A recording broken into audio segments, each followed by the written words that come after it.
এবার এসএসসি পরীক্ষায় রাজশাহী শিক্ষা বোর্ডে পাশের হার ও জিপিএ-5 প্রাপ্তির সংখ্যা গত বছরের তুলনায় কমেছে। বোর্ডে এবার মোট পাশের হার ৭৭.৬৩%, যা গত বছর ছিল ৮৯.২৬%।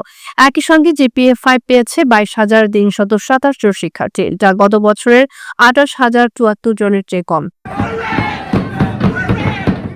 পাশের হার ও ফলাফলের দিক থেকে এবারও মেয়েরা ছেলেদের তুলনায় এগিয়ে রয়েছে। মেয়েদের পাশের হার ৮২.১%, যেখানে ছেলেদের পাশের হার ৭৩.৪৬%। জিপিএ-5 পেয়েছে ১১,৯৬২ ছাত্রী, আর ছাত্র পেয়েছে ১০,৩৬৫ জন।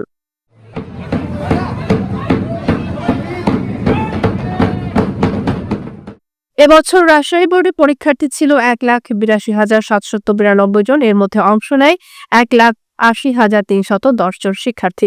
বোর্ডে এবার শতভাগ পাশ করেছে ৯৯টি শিক্ষা প্রতিষ্ঠান, যা গত বছরের ২৮৯টি থেকে অনেক কম। তবে আশার কথা, এবার কোনো শিক্ষা প্রতিষ্ঠান থেকে কেউই সম্পূর্ণরূপে অকৃতকার্য হয়নি। গত বছর এমন একটি প্রতিষ্ঠান ছিল।